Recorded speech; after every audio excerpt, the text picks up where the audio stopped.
ఇంత చిన్న లెంత్ ఉంది. ఆకుకూరలు వేసుకున్నామంటే బాగా వస్తాయి. మీకు ముఖ్యంగా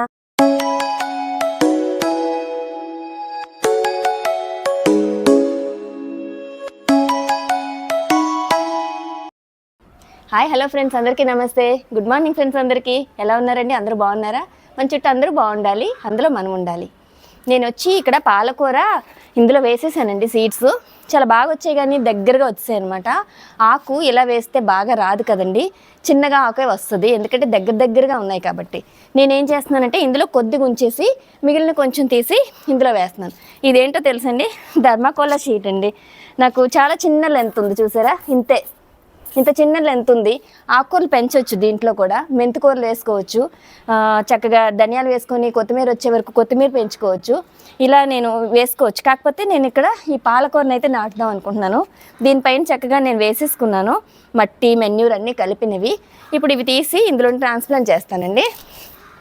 ఈ విధంగా కూడా ఆకుకూరల్ని మనం ఏ చిన్నది దొరికినా కూడా ఇంట్లోని ఐటమ్స్, ఏదైనా వేస్ట్ బాటిల్స్ కానీ వాటిల్లో కూడా ఈజీగా ఆకుకూరలు అయితే పెంచేసుకోవచ్చు. ఇప్పుడు ఇవి దగ్గరగా బోల్డ్ అని వచ్చాయి కదా, మరి ఇవన్నీ వేస్ట్గా అలా ఉంటే ఆకు పెరగదు. అందుకని ఇవి సెపరేట్ ఇలా చేసుకొని, చూడమ్మా, సెపరేట్ చేసేసుకొని చక్కగా వీటిని మనం ఇందులోకి నాటేసుకుంటే ఎంత బాగా ఎదుగుతాయో మీకు దీని యొక్క అప్డేట్ కూడా నేను ఫ్యూచర్లో చూపిస్తానండి, వచ్చే తర్వాత వీడియోస్లోకి. పాలకూర కొంచెం స్పేసెస్గా ఉంటేనే బాగా ఎదుగుతుందండి, అందుకనే కొంచెం దూరంగా వేసుకుందాము. ఇలాగే ఏది ఉన్నా వదిలిపెట్టమండి మనము గార్డెనర్స్ని. ఏది దొరికినా అందులో వేసుకోవడమే మొక్క. మీరైతే ఇందులో వేసుకుంటున్నారో నాకైతే కమెంట్స్లో చెప్పండి. ఓకే, ఇంతే జాగ్రత్తగా విడదీసుకొని మనం ఈ పాలకూరను పెంచుకోవచ్చు.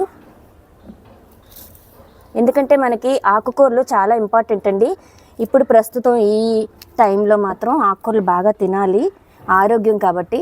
ఇలా ఎక్కువగా పెంచుకున్నామంటే మనం బయట కొనుక్కునే పని లేకుండా ఇలా గార్డెన్లోనే పెంచుకొని మొక్కలు మనం చక్కగా వంటలకి ఉపయోగించుకుంటే ఎంత హెల్తీ కదా.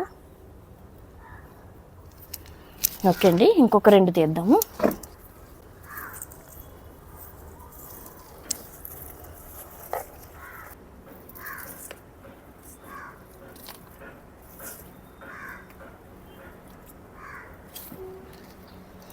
ఇదిగోండి, ఇవి కూడా 2 ఇక్కడ వేసుకుంటాను, మిగిలినవి ఇంకో వేరే చోట వేసుకుంటాను. అంతే అండి. ఇప్పుడు సింపుల్గా మనం ఇలాగ ఆకుకూరలు ఒక దగ్గర వేసేసుకున్న, ట్రాన్స్ప్లాంట్ చేసుకొని మళ్ళీ కొంచెం వేరే పెద్ద దాంట్లో వేసుకున్నామంటే బాగా వస్తాయి. మీకు ముఖ్యంగా ఇలాంటి కంటైనర్స్ కూడా యూస్ చేసుకోవచ్చు అని అయితే ఈ వీడియో తీస్తున్నానండి. మీరు కూడా ఇలాంటివి ఏమైనా దొరికితే మీకు అవైలబుల్గా అనిపిస్తే తప్పకుండా ఇలాంటివి యూస్ చేసుకోవచ్చు ఆకుకూరల కోసం. ఓకే అండి, చూసారా? ఈ విధంగా పెంచుకోవచ్చు ఆకుకూరల్ని. ఓకే అండి, మళ్ళీ మంచి వీడియోలో నెక్స్ట్ వీడియో కలుద్దాం. అప్పటివరకు బాయ్ అండి.